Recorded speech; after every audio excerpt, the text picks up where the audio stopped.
We're going on a road trip.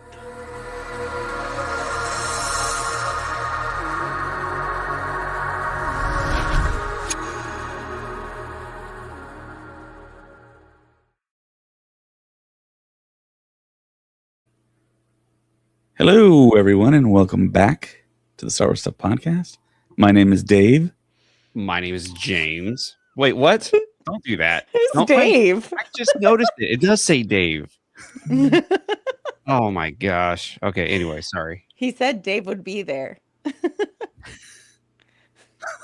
Mary, you have to introduce yourself to the podcast. Oh, yeah, I'm Mary. And here we talk about all things Star Wars. But before we get started, we have some amazing people to thank. David, take it away. All of our awesome supporters out there on Patreon. Liam McCallion, Kevin Leininger, Deb McCaffrey, Zach Netzel, Maya Morris, Adam Haber, Front Row King, Cam from Indiana, Mariana Atia Arnold, Rush Jedi 27, Alex Blendell, Indiana Solo, and BC Doomit. Thank you so much for your awesome love and support out there. And Hi. hello, LegionSabers.com. If you want a brand new, almost indestructible lightsaber, go to LegionSabers.com. Use the code STUFF at checkout for 15% off. Whoop, whoop. I can't wait for my necklaces to come in. Which ones did you get? The Ahsoka ones, right, David? Or Dave? Yes, if you want to get those awesome lightsabers, lightsaber necklaces, I should say, that you've seen online everywhere, Legion Sabers has them. You can pick them up there, and we'll probably have some at a convention or two that you see us at.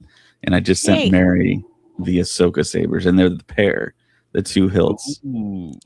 So I have to give I have to wear one, and I have to give the other one to my best friend. Who that is? You'll have to Oh, find you're so out. sweet. Oh, never mind. No. I was going to say it was me. I was like, oh, that's so sweet of you. But That's how you'll know which one of you is my favorite. You will all just show up at SpaceCon, and then you all look for who's wearing the other necklace. All right, fair enough. Well, slow news day today. Am I right? Just kidding. No. In case y'all didn't know, Kathleen Kennedy has officially stated she will be stepping down from Lucasfilm this Friday, right? Like it's like tomorrow, right? Like it's pretty quick. I heard end of the week will be her last day, so I don't know if it's Friday, Sunday, Saturday, technically. I don't know. I would say probably Friday. Tomorrow. Yeah. She gotta have like in a 4 hours. What time zone is she in? She's Your time zone. Oh, Yeah, no, she's got a while. Yeah. Is she here, or because I know she just finished? They just finished production on Starfighter, so she might still be in London. Oh, hey, Craig. Hello, hello. Welcome. My predictions have come to fruition. All right, just so you know, when you said my predictions, I was like, we've been saying this for already like a year. It was just a matter predict Star Wars will have another movie. Yeah, maybe go say that one next, Craig, and then when it happens, be like, "Yes, I told you." You know what? What's up? People can watch the last 2 episodes and see how the following days played out for themselves. You don't want me to predict that James got fired because I don't know what kind of power I have. Can you wish me $1 million? No, VIP tickets for celebration. VIP tickets for celebration. Do I get a percentage? Sure. I will chauffeur you around LA when you're here. That will be my contribution. But yeah, so in case I didn't know, Kathleen Kennedy, after 14 years at Lucasfilm, will be officially stepping down, resigning. And don't worry, she's going to go right back into producing other movies.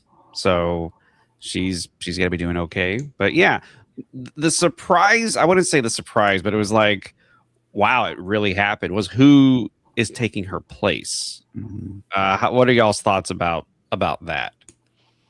I mean, we're not surprised, right? I mean, I'm not surprised about Filoni, but I have no idea who this other woman is.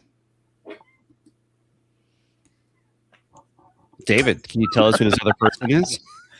This other person's name is Lynn Brennan, and she's been at Lucasfilm since 1999.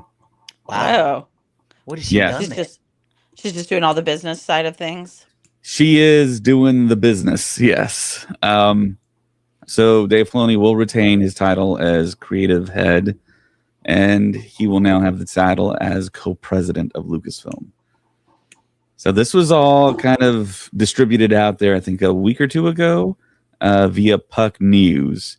And Puck News is like come up in the ranks, and they usually report stuff that is valid. And Puck News? Puck? yeah, Puck, like a hockey puck. Yeah. And people act I've never like heard of it. sometimes they're like everyone should know who they are, but I just learned about them like last year, I think. But they do report stuff, and it is valid. They are a credible news source, but they're an online news source. They're not an established entity. I think someone just kind of created them, kind of like Barstool, I think. Oh, okay. So yeah, Filoni and Lin-Wen Brennan will co-head Lucasfilm, a lot like what DC is now doing with Peter Gunn and James Safran. Well, they also someone's did doing the this creative, with. and someone's doing kind of like the books. They also did this with Pixar, right? Pixar and Disney Animation. I don't know. Who are those heads? Oh, dude, Pixar is the guy we see his name on everything, and it's escaping me. I think Pete Docter took over for John Lasseter, if I'm correct. John Lasseter is who I'm thinking of. Yeah. So yeah, that's the big news. It was kind of said. I mean, it was kind of spoiled a little bit. Everyone kind of ran with it, but now today we get the official announcement from Lucasfilm. I have the article right here. I can read a little bit of it. If you go to it's StarWars.com has it, as well as Lucasfilm.com. I think if you go to Lucasfilm.com, it'll send you to StarWars.com with the official announcement. And the title is Lucasfilm and the Walt Disney Studios announce leadership transition as Kathleen Kennedy steps down from Lucasfilm leadership to return to producing. That's key. She's not totally leaving. Dave Filoni will lead the studio as president and CCO, Chief Creative Officer, alongside Lin-Wen Brennan as co-president. Lucasfilm announced today that after 14 years of leading the studio, President Kathleen Kennedy is stepping down from her role. Kennedy will return to full-time producing, including the studio's upcoming feature films of Mandalorian and Grogu and Star Wars Starfighter. Dave Filoni, who worked closely with creator George Lucas to build the Lucasfilm animation department on Star Wars The Clone Wars and help launch Star Wars live-action series alongside Jon Favreau on The Mandalorian, will take on creative leadership of the company as president and chief creative officer, and Lin-Wen Brennan will serve as co-president. Their close collaboration and more than 30 years of combined senior executive experience will carry Lucasfilm into its next chapter of storytelling with a strong foundation of creative vision and operational leadership guiding the studio forward. So there we go. It's official. What are your guys' thoughts now that we know for sure that it's official that Dave Filoni is co-president now along with Lin-Wen Brennan? James? It's really strange because it does say, and the wording is, she will still produce, meaning she is still going to be producing these Star Wars projects. Is that what we're getting? Or producing her own projects outside of Lucasfilm? Like, what do you... Are you... So that's interesting if she's going to be producing strictly, not as the president and CEO of Lucasfilm. So she'll be focusing 100% on those duties, which, okay, don't get mad at me, everybody, but she's a great producer. She's produced some of our favorite, childhood films and everything. So yeah, undeniable, not a debate. She's possibly like the GOAT producer. Yeah. So, but what does the producer really do on a movie? A lot. A lot of stuff. She's the one who's going to be the workhorse. Hiring the crew. She's finding the crew for the director. She's finding the money for the production. She's getting the sound stages and everything ready to go. She's making sure everything is running smoothly and focusing mainly on that. Now that she's not focusing on also creating an entire, company. I mean, it's not creating, but running the entire company. She can now focus solely on the film projects that she's producing, which is not a bad thing if you ask me. But that is kind of worrisome because then Filoni now is going to start taking over those duties of the company. It's like it's a weird trade-off is what's happening here. I wouldn't feel say like she's it's that gonna be close. working on the films that she's already on. Like she's gonna continue to work on Starfighter and Oh, yeah. Mandalorian and Grogu, and so she's maybe gonna phase out as opposed to just leaving right away. It feels Oh, like yeah. a phase out. I think she'll Definitely. do future Star Wars projects. I don't think this is just her end all be all after these 2 movies. I think she'll stay on. I think she'll do other projects. I think this is going to be a good testament to see what kind of creative leader Filoni is, because he said it so many times in interviews. He's like, I'll just be on a plane and I'll start doodling and I have an idea and that's what I enjoy doing and I send it to Athena and she's okay, let's make it. Right? Now he has to be in charge of the entire storyline.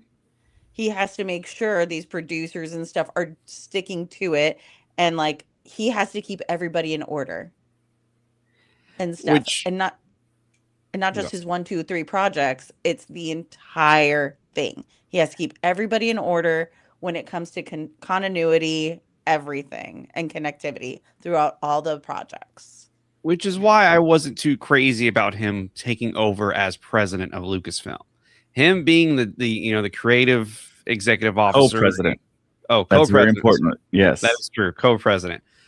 Even then, it's like I wish Filoni would have just stayed the creative of Lucasfilm and just focused on that, not Lucasfilm in general, was what's going to be happening. I'm just a little nervous. I'm a little nervous about the projects that we're going to be having from Filoni coming out. In the future. That's what makes me just a tad bit worrisome about this. Do I trust him? 100%. Is he going to be a little too busy now? Possibly. Right. I think this is the best case scenario for the 2 people that we're getting in this situation because it's a co-head, like I said. You don't want Filoni to be the sole person that has to handle all those duties. True. He has someone he can lean on, or he has someone that could do all that president work when he can kind of still be the creative, but he still has the title and he still has final cut for everything creative. It goes through him. So he's in the big seat now. He's at the tippy top. It's all on him. If Star Wars isn't going to work in the future with the stuff his first stuff that comes out as him as the sole guy, we're going to look at him to blame and not even Lin-Manuel Brennan, because you know what I'm saying? Yeah. No, It all comes to him. Yes, it's all he's in the big chair now. He's gonna have the big paycheck, the big title. He's the co-president now. And I do like, and I was saying this on the podcast months ago. I wanted to have them do like a DC thing with James Gunn and Peter Safran. James Gunn handles the creative. James Gunn probably doesn't handle any of the presidential, the typical traditional presidential duties. I think that's going to be Filoni. He's not going to mess with that. But if he needs to step in, if he needs to, I don't know, quote unquote, like pull rank and be like, hey, no, we're not doing that. We're doing this. This is how we're doing it. He has the final say with that. And they've both been around for decades. So that's great. They know how Lucasfilm runs. It's going to run smoothly. I think this transition is going to be very smooth. Oh, yeah. And Kathleen Kennedy is not really going to go anywhere. I think she's still going to produce. I think she's well liked within the company. Mm-hmm. And I think it's a great move for her. And maybe we don't know Filoni. Filoni is kind of a mystery in a way, because I mean he's never talked about getting to be president of Lucasfilm, even though it's every like nerd's dream. So he's there. He's in that sole role. If it doesn't work out, he's going to be the person that we all kind of look to. Well, here's the thing about Filoni. He's done a great job with the Clone Wars and like the cartoons and stuff like that. What have we really seen from him as far as live action? We've seen Mandalorian. We've seen Ahsoka. Ahsoka was okay. Season 1 was okay. A little flat, a little meh, if you ask me. Season 1 and 2 of Mandalorian, fantastic. 3 was meh for me. But He how much of the probably wasn't. Mandalorian was John Favreau versus Well, they did it Dave? together. Yeah. Isn't Filoni like on most of that? Yeah, it was like a tag team. Yeah. We have what? Book of Boba Fett, which I don't know how much Filoni was in with that. Probably somewhat, at least. A little sure bit, him and- mostly. Sure him and Favreau at least worked together. And Rodriguez. hmm? And Robert Rodriguez. Robert Rodriguez. Was also, doing Book of Boba Fett as well. Yeah, he directed. Or like kind of show ran. Yeah, Mhm. that was. Yeah. I mean, Egg. there was some really cringy stuff in Book of Boba Fett. I'm You sorry. talking about that car chase? I mean that motorbike scooter chase. Speeder Chase? bikes. Yeah. That was the best. Speeder That was bikes. the absolute best action sequence I've ever seen in Star Wars ever. So Oh, Awesome man. Power Rangers reference there. it was Just the whole what they did with Boba Fett really didn't make a lot of sense for me either. But I mean, he wasn't really. I don't know what Filoni did with the Acolyte. Probably not too much. Maybe a little bit. Yeah. I mean, he's been spread thin. And I don't think he was really involved with the sequel trilogy. No, he was was on on the set of set. The Last Jedi. he learned filmmaking from Rian Johnson on The Last Jedi. Uh-oh. Yeah. But Well- I mean, you can't. Okay, here's the thing: knock Johnson's movie if you want, but he is a great filmmaker, so it's like that's a good person to be learning from. But yeah, as for his input into the sequel trilogy, it's crazy to watch Rebels, which is going on around that time, and then to see the Force Awakens and all that, and you're like, they didn't think to pull from any of this into the No. sequel trilogy. How great this storyline was, and that's what made me think. Kathleen Kennedy and Lucasfilm was trying to get Filoni into more of a prominent role within the Lucasfilm world. And it felt like at the beginning days of all of this, they weren't really listening to Filoni. They were like, oh, yeah, you get an animated series. And well, that's good. That's good. Animated series. And I feel like now it's like, okay, good. It's about time he's there. But what David said is really true, which is if this doesn't go good, it's Filoni's fault, and that's gonna be a weird thought process people are gonna have. Well, the thing If reality or not, even if it's not his fault, we're all going to look at Filoni and be like, bro, you need to Why fix did you it. let this happen? Yeah. Why did Yeah. you let this happen, or why did you not have this happen? Right? Well, here's the other thing that's tough is we have projects that are in different stages of development. So we really don't know when it's kind of like Filoni's territory that this is like stuff that he gets credit or blame for. And I because think we have yeah, you're right. I think whenever he's the one who comes out at D23 or whatever, and he's the one announcing the projects, those projects he's announcing are gonna be the ones like that. We're gonna be like, okay, this is the stuff that he himself is saying. I approve this. Here we go. Let's get this party started. But yeah, if I'm we- Filoni, you know what I'm doing? what are you doing? I'm getting Christopher Nolan to do a Star Wars movie. Oh man, that'd be great. How's that? No, How's that for an no. announcement? I would Wait a love minute. that. Maybe that's my prediction. Tomorrow it's announced. I got a You guys lot are to gonna say think about I'm a that. secret source if it happens. Yeah. But Yeah. seriously, is there another filmmaker you'd rather see do a Star Wars movie than Christopher Nolan? Steven David Fincher. Soderbergh. Huh? Steven Soderbergh, David Fincher, Guillermo There's a del lot. Toro. Above him or around him? I would pick Guillermo del Toro and Christopher Like Nolan. 1A, 1B type. Yeah. Up Yeah, to Mhm. there. Toro. Didn't he do the Hobbit movies?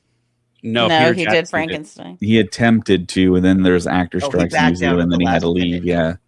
Okay. Yeah, I was gonna say those Hobbit movies were a stinker. But apparently, Mm, I enjoyed them. watch But- him again. I think they've gotten Do I better. have to? I watched it. I watched it not too I long thought ago. if you took them and condensed them into 2 movies or 1, it would be great. But Which is what as- he did do. His script was 2 films, Right. and he produced. They had. I know this is the Hobbit podcast, everybody, but just to clear it all up, he had designs, costumes. They had sets being built for the Hobbit, and then he backed out because of how long it was taking to get going. And I believe at that time, Hellboy 2 was being offered, like, hey, you can go ahead and do this one now, and he said, I have to leave, and then Peter Jackson then came in and and Peter Jackson didn't have a lot of time to do it. There's a director, Peter Jackson, to do Star Wars. And I want to say this: I think we're really going to find out who Filoni is with this new transition to co-head of Lucasfilm. Does he really want to do live action, or does he want to go back to his bread and butter, which is animation? Now, we all know that Bob Iger has put the mandate to go to cinemas. We got to do cinema stuff. We got to make our money there. And then we also have Disney Plus. It almost seems like a perfect storm for Filoni to like step back from live action, do all the animated stuff, put it on Disney Plus. It could be great. It could be Clone Wars type style, Bad Batch, all that stuff. We can animate more of the gaps in the storyline and the timeline that we can't get, like James's awesome idea with continuing with the big three from the original trilogy. Have that in animation. Well, I know the fans are doing it in AI. So if we can get that done, that's canonized. Filoni can help pick and curate all these directors that we want, all the stories. Kathleen Kennedy left the cupboard full. There are tons of stories that he can pick and start making billions right away. Not only that, but what about that one series that was completely written with Lucas, that Level 1151? There's like 50-something episodes that are fully written and done from years ago that were never... Right, his original Star Wars TV show, there's lots of completed scripts, and that was done with Lucas. Yeah. And Rick McCallum as well was I think he was the one he would have produced those. So that's something that they could take a look at. Mm-hmm. I'm curious how different this is going to be. You know, I'm curious how different this role is going to be for him.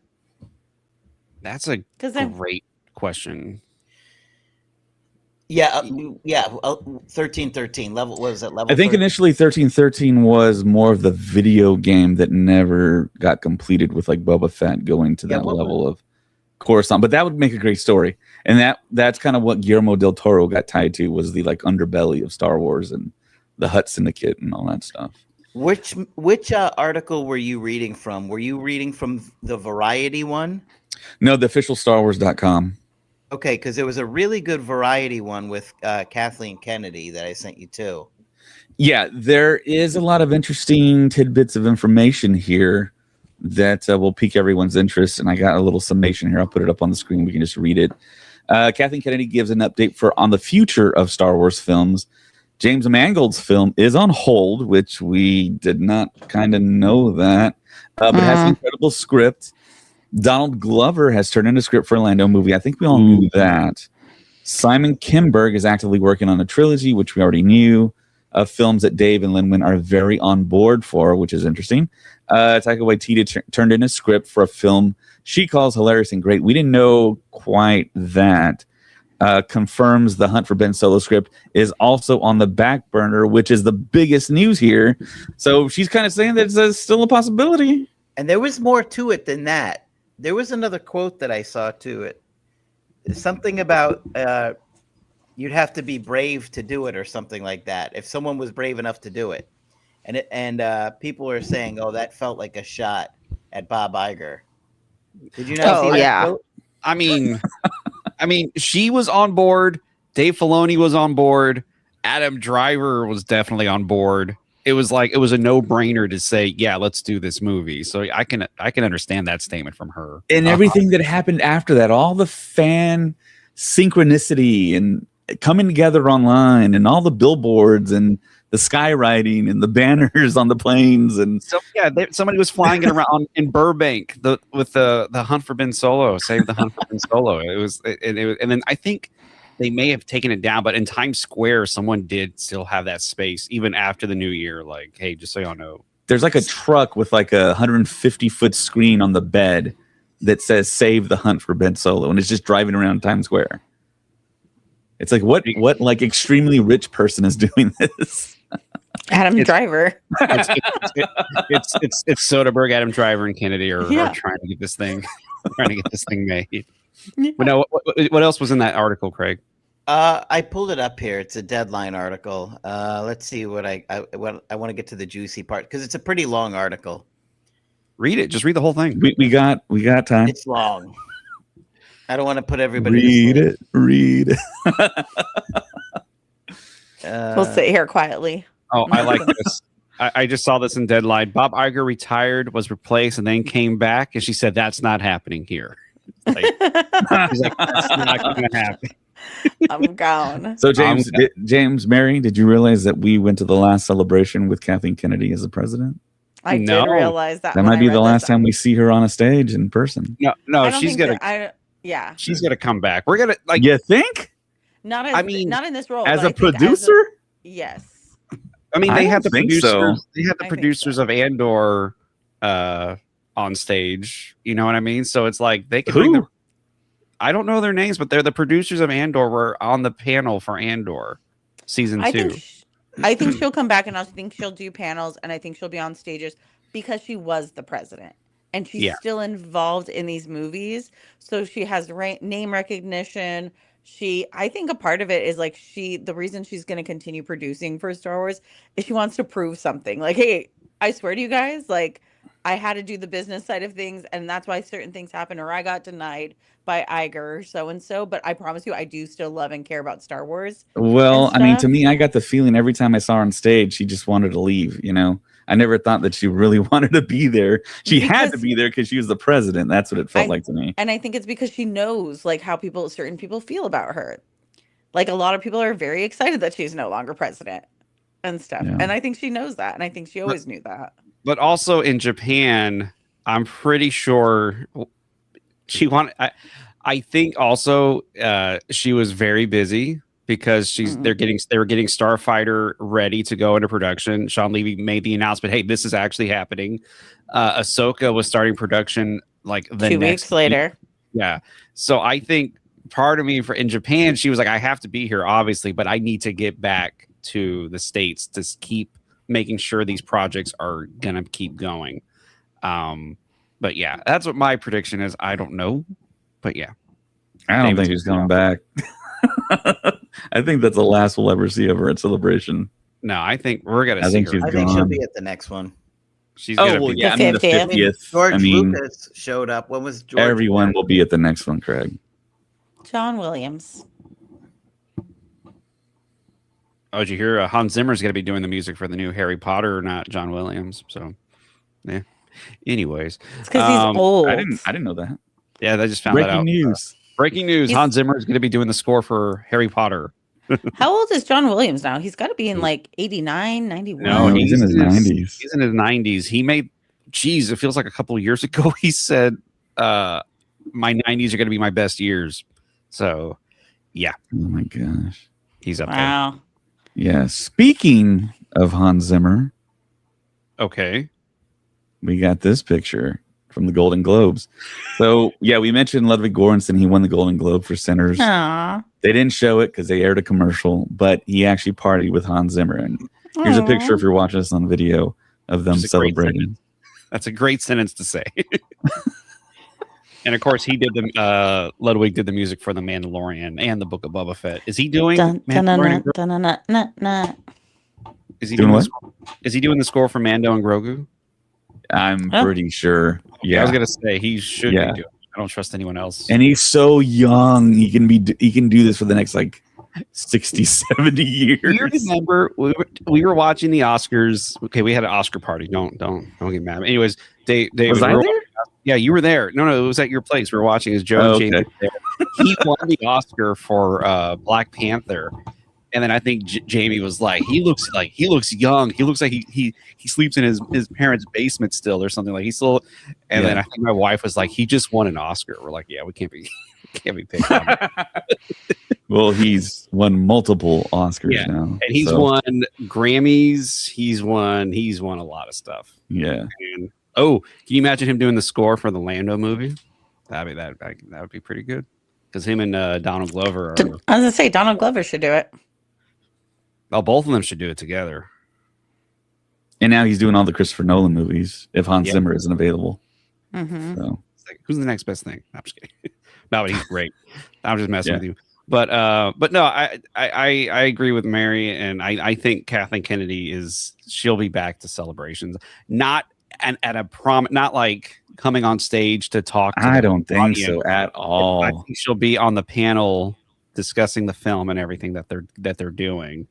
Yeah, like I said, I got Andor. I got a little quote, some Okay. quotes here that might be interesting. Yeah, take it away. When they were asking her about the progress of the films and where they're at, she says, "I've got to tread a bit carefully here. Jim Mangold and Bo Willimon wrote an incredible script, but is definitely breaking the mold, and it's on hold. Taika has turned in a script that I think is hilarious and great. It's not just my decision, especially when I've got a foot out the door. Donald Glover has turned in a script, and as you have read, Steve Soderbergh and Adam Driver turned in a script written by Scott Burns. It was great. Anything's a possibility if someone's willing to take a risk." AKA Bob Iger. I AKA remember when I Bob. came into this job, the first thing Bob Iger said to me was, "Be bold." I've always liked that because I think you have to be bold and you have to be willing to take risks with people and ideas. Otherwise, you're just going to keep doing the same thing. Right now, we're in an era where companies are so risk averse, and I get it. I hear all the conversations. They've got Wall Street to please, and I get it. But I also believe that that's what contributes to things disappearing. And ultimately, I just think you have to take those chances. Sounds like she's kind of saying, I don't know. There's some like backhanded comments in those statements that she's kind of Like saying. she wanted to be more risky and more Yeah, and then taking chances, little bit but more to she that was quote. kind of governed a little bit on that. And this is what I'm telling you guys. This is why she's taking this step Okay. away. Okay. Let me spell it out. Let me spell it out. You don't take the risk on the foundational stuff. You take the risk on the ancillary stuff. That's where you take the risks. You don't take a risk. You don't- on Luke Skywalker. You don't change the stuff that's supposed to be there.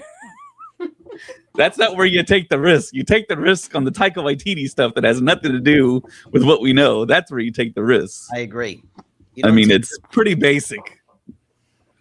but you kind of have to take a risk when you get when you get to Star Wars. Look at what George Lucas did for the Phantom Menace. That was a huge risk. And ultimately, some people to this day still hate that movie. Some people to this day say, Right, but it didn't touch anyone that we knew except the younger versions of characters.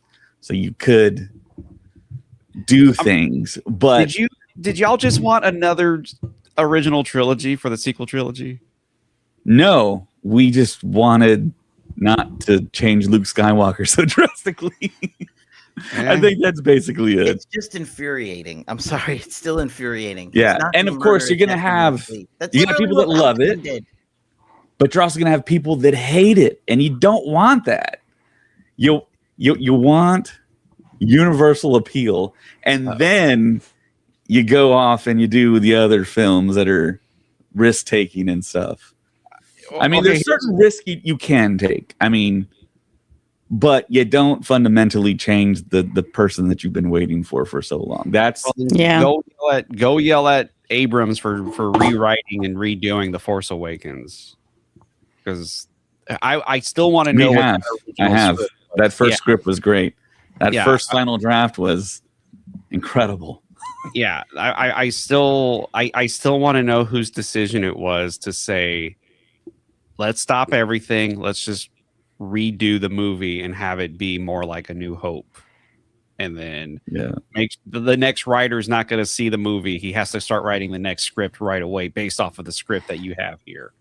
And I don't know. It was weird. And it almost sounds like she's saying, we were trying to do this, but we have to please Wall Street. We have to please the people who have all the money and people That's the plight that Star Wars has. They belong to a corporation. There's a bottom line. There's margins.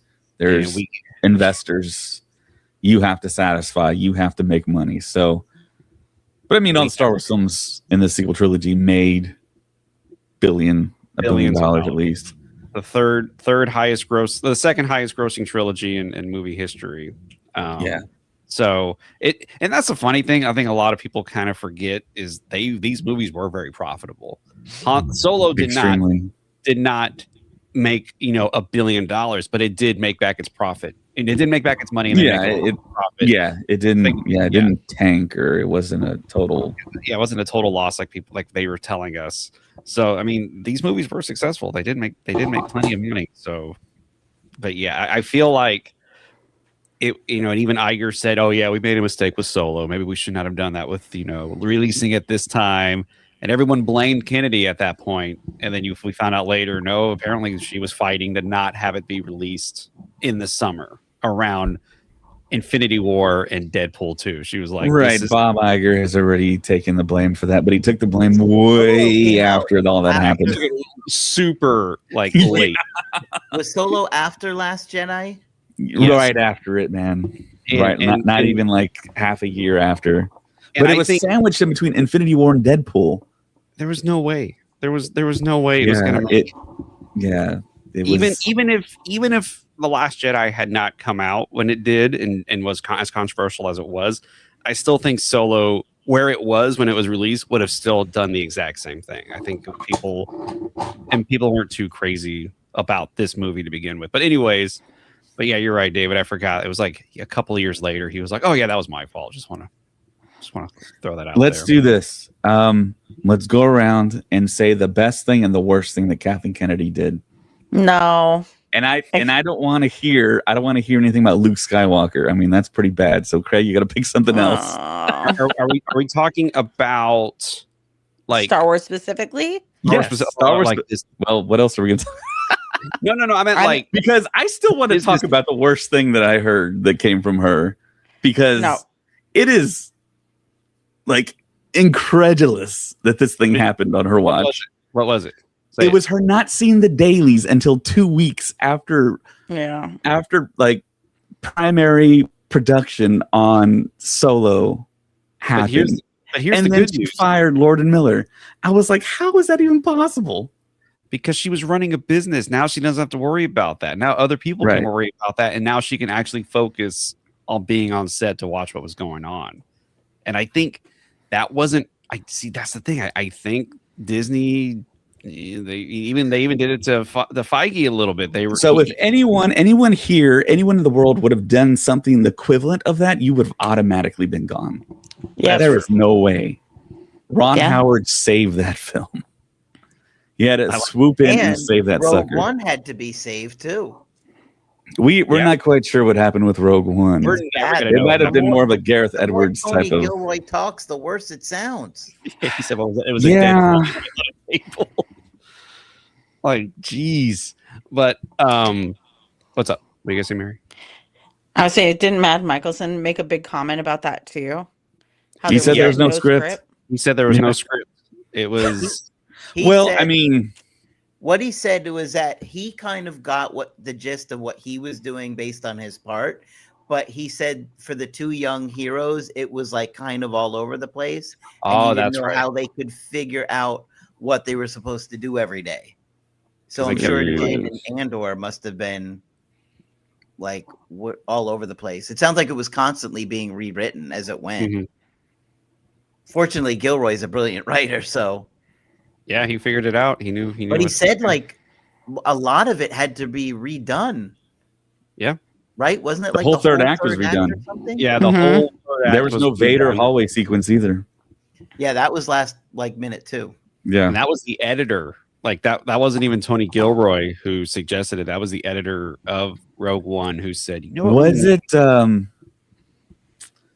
gosh, I'm forgetting his name. He was on Lord of the Rings and The Hobbit. Oh wow. J-Baz. His name is J-Baz. I can see his face. And Peter Jackson was there when the hallway sequence was shot. Yeah. But yeah, that was an 11th hour addition to Rogue One. And that's what everyone was expecting. If that wasn't in there, it would have been awful. Well, it wouldn't have been awful, I don't think. But awful. I mean, that scene alone elevated that movie I agree. to what it is now. Well, people were trembling. We're like, Yeah. I had zero expectation that was going to happen when I saw Rogue One. I had zero, only because of how A New Hope starts. I was like, my brain was like, this is how A New Hope starts. We have to somehow get to there. And so when this sequence happened, I was really confused because I was like, but Vader comes onto the ship and later, and he's all like, you know, if this is he's like where, I forget what the question he asked the guy, and it's just like, if this is a counselor ship, where are the where are the ambassadors? ambassadors? It's like, dude, you know what this shit, like, you know everything that's going on. Why aren't you just murdering all these people to find the plans? Anyways, so I have a trivia fun fact here. I want to hear this. The guy that Vader's choking in A New Hope, you know who he is? Who? Character-wise in the story. Oh, no. Was it Antilles? That's the guy that handed the plans to Leia in Rogue One. That's the same character. How would we know that? How would we know? That's a great inside joke. Sound like Elijah Wood. That's what I was going for. That was great. But I'm looking at you, Epsigal. How could we have known? How would we have known? The explanation for that was insane, and he was right. Oh, you didn't even say a word about that in the movie, so I don't even want to hear. Oh, fun fact. It's like there's no fun fact here. The best part is you can read it in his voice too. That's so great. I mean, it's for fans making this stuff. I think about it. I put myself in their shoes. How terrified I would be every day doing this stuff as a fan, growing up with Star Wars, having to meet the level that is classic Star Wars. I mean, it's almost impossible. But then you have pictures of Dave Filoni in an AT-AT for Mandalorian and Grogu, and he's just smiling. And he was like, I was just there. He goes, I just sat in the chair because I was so happy that I got to sit in the seat of the cockpit of the AT-AT. So it's like some directors can do it. But then again, these were the first two movies that were being introduced to the world of Star Wars again. Abrams and Gareth Edwards had the most impossible job any director could ever have in Hollywood. And so, yeah, you're right. That is kind of a scary thought. Okay, but it takes a team, man. It can't just be one guy. It just can't be JJ. It just can't be Gareth. You have to have people around them that help them succeed. So, David, what was your favorite thing and least favorite thing from Kathleen Kennedy? Related to Star Wars, of course. We can't talk about Seabiscuit. Hey, she did a good job with Seabiscuit. I was going to say, can't talk about the butterfly and the diving bell, or the diving bell and the butterfly. We can't talk about Land Before Time. Oh, can't talk about Back to the Future. Ooh, I know a lot of people are like, "What? What do you mean, Kathleen Kennedy and Back to the Future?" we can't talk about Jurassic Park. Oof. Which one? Woof. She did all. I think she produced all three of them. David. We can't talk about The Color Purple. You know, let's not. Let's not talk about that movie. Let's not talk so I'm gonna start. I want to start. Okay, with Star Wars, not we're just joking around. Okay. The worst thing that you did. Don't do it, worst Craig. things hand down. Don't do it. Don't do it. Was the sequel trilogy. The sequel trilogy is a mess. It goes. All right, my turn. Wait. Time out. Craig has to now say the best thing. Okay. Take your time. I suppose Rogue One. A Mandalorian. Okay. And giving I guess that was probably our first live action show, right? Mm-hmm. Yes. That was the first live action show. Mandalorian. Yeah. David. So, Craig, let me ask this before I say it. So, what is the biggest high? How do I say this? So I think your biggest low was Luke Skywalker in The Last Jedi, but your biggest high was probably Luke in season 2 of The Mandalorian. Yeah. Which was greater to you on those opposite spectrums? It's like equal. The joy is equal to the anger towards. Okay. and especially that he died, and it was like, now they can't fix this. When they killed him in Last Jedi, I was so angry because I'm No like, one's now ever really gone, Craig. I'm like, just don't die, don't die, don't die. The whole time he was dying, I'm like, please don't die, don't die. Nerd Sounds like affiliated a really traumatic Rogue One. traumatic moment for Yeah. you. It was horrible, just horrible. What do you got, David? Man, I got so many things tumbling through my mind right now. James, how old are you, by the way? Why are you asking me this We question? can't say that. We'll see. How old are you? That's the real question. 50. Okay. 50. All right. I'm 13 years younger than you. Okay, so Share the one. how old were you when like the 29? prequel trilogy came out?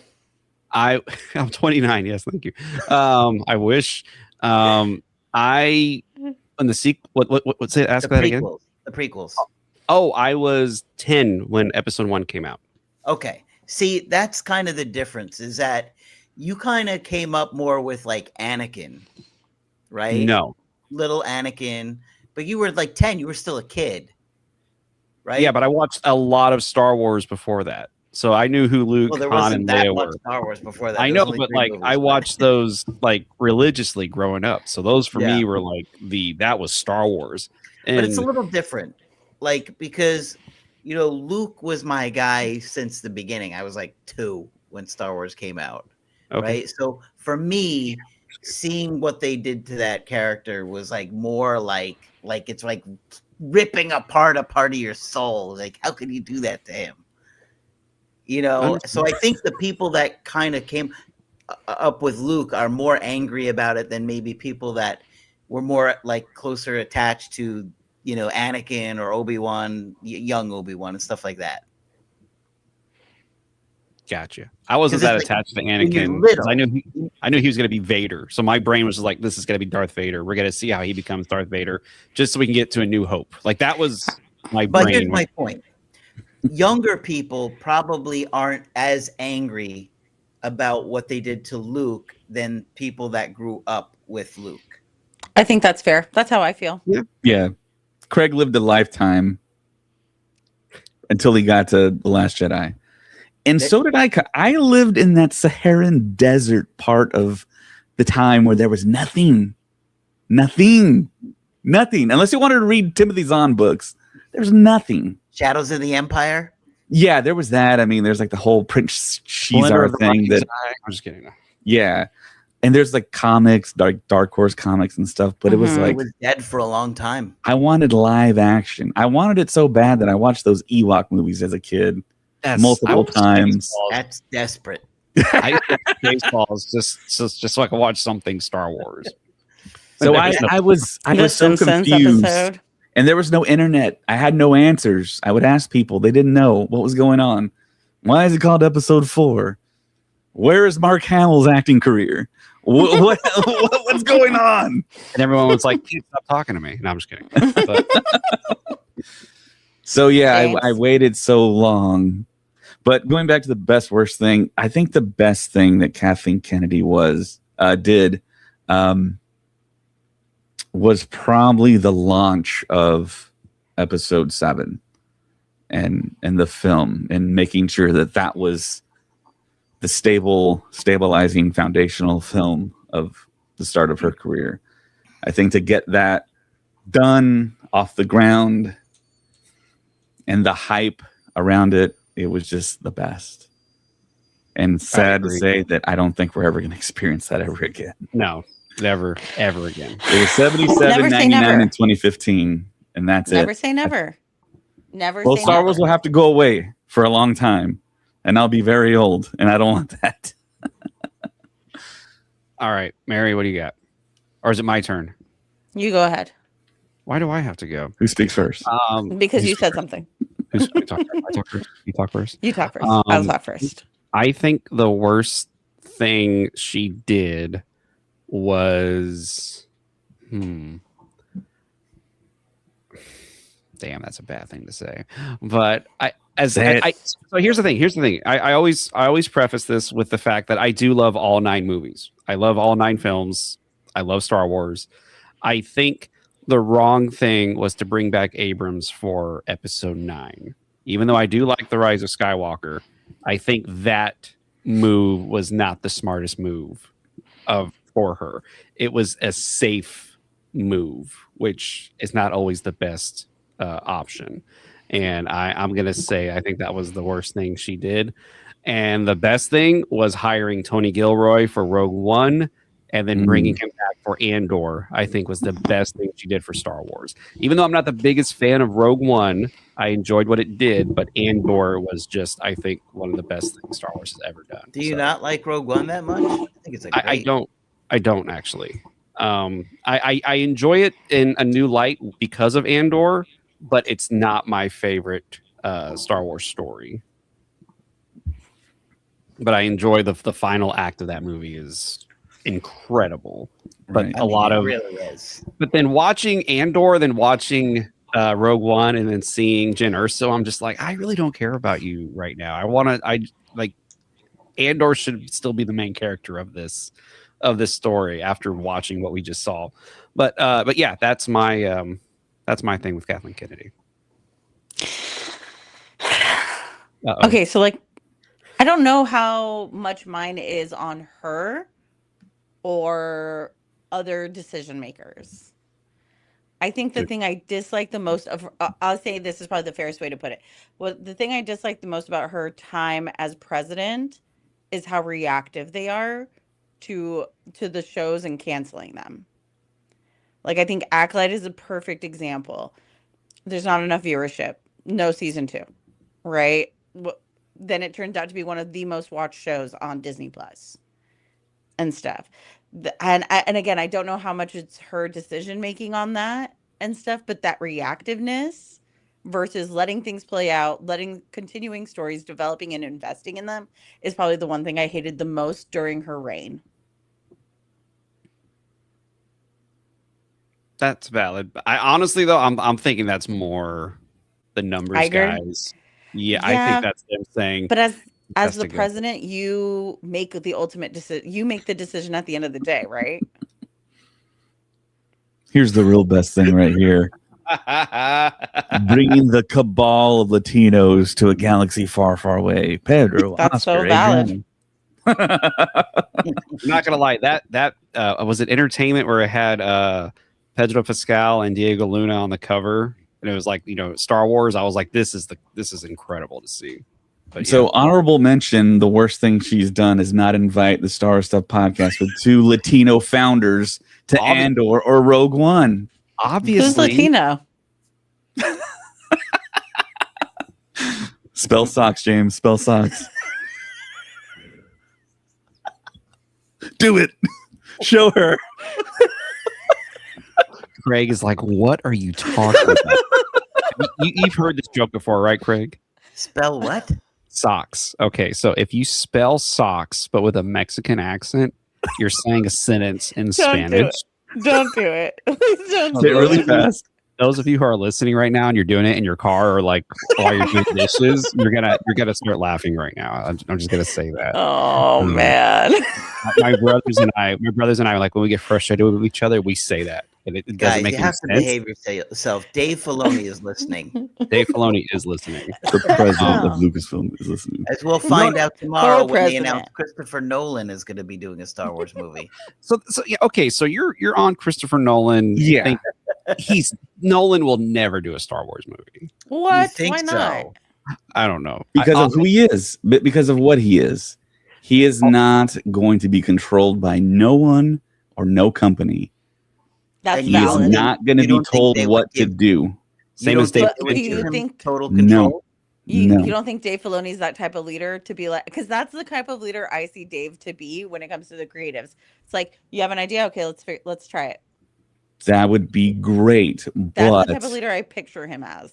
But Or I maybe don't- that's my right. But he also has an exclusive thing going on with Universal now, That's and true. Universal's giving him everything. They're like, yes, do that, do what you want. We won't talk to you. We won't bother you. See, because it was famously said that Fincher wanted to do a Star Wars project, but he wanted final cut of the project, and they said Yeah. no. which I mean that's one of my choices for do a Star Wars movie would be David Fincher, because I think he would just do something absolutely incredible with Star Wars. But yeah, I think a lot of these directors like Nolan, Fincher, and who else, like even people said Spielberg, like they would want Final Cut over their movie. They wouldn't want someone to come in and start cutting it up and everything. In Spielberg, yes, we would love a Spielberg Star Wars film, but he's to the point where he has said that he never wants to go to a Star Wars film and knowing what happens. He wants to go in as a fan and see it. What about Tom Cruise?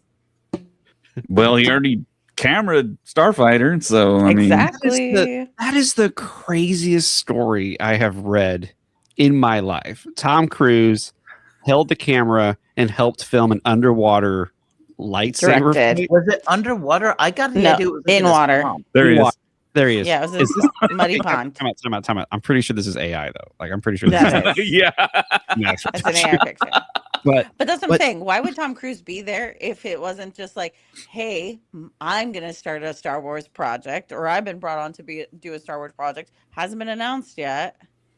So I'm going to come Taika here and do some of Waititi this. is kind of doing the thing that we're talking about, like what Chris Nolan would do. It sounds like Taika did his wholly original, new characters, new storyline, funny, quirky. It's probably like a Marvel film. I mean, I don't know if that's working anymore. It's probably got that Marvel humor up in it.